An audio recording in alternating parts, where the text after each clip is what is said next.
ছাত্ৰ ছাত্ৰীসকল অষ্টম শ্ৰেণীৰ সমাজ বিজ্ঞানৰ ভূগোল খণ্ডৰ পাঠ নম্বৰ 6 ভাৰতৰ উদ্যোগ আৰু পৰিবহণ ব্যৱস্থা এই পাঠটোৰ পৰা আৰু দুটা এছাইনমেণ্ট দিয়া হৈছে।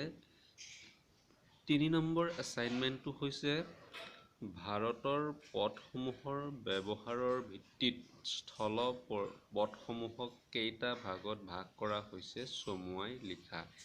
এই প্ৰশ্নটোৰ উত্তৰ পাবলৈ হ'লে তোমালোকে পৃষ্ঠা নম্বৰ 49 ইয়াত স্থল পৰিবহণ প্ৰথমতে বাটপথ প্ৰথমতে আছে ৰাষ্ট্ৰীয় ঘাইপথ, তাৰ পাছতে আছে তোমালোকৰ ৰাজ্যিক পথ, জিলা পথ, গ্ৰাম্য পথ।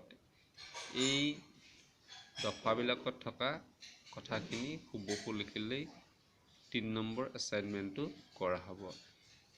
4 নম্বৰ এছাইনমেণ্টটো তোমালোকক দিয়া হৈছে বায়ু পৰিবহণ আৰু জল পৰিবহণ ব্যৱস্থাৰ মাজত কোনটো বেছি কম খৰচী আৰু কিয়? তোমালোকে জানা বায়ু পৰিবহণ বুলি ক'লে আমি আকাশী পথ কওঁ। পৰিবহণ ব্যৱস্থাসমূহৰ ভিতৰত বায়ু সেৱা হৈছে দ্ৰুত সেৱা। অতি কম সময়ৰ ভিতৰতে এঠাইৰ পৰা বিমান যোগে আন এঠাইলৈ যাব পাৰি, কিন্তু অতি খৰচী। এতিয়া আমি জল পৰিবহণ ব্যৱস্থাটোক স্থল পৰিবহণ আৰু বায়ু পৰিবহণতকৈ কম খৰচী হোৱা বাবে কম ব্যয়তে গধুৰ বস্তু জাহাজেৰে কৰিব পৰা যায়।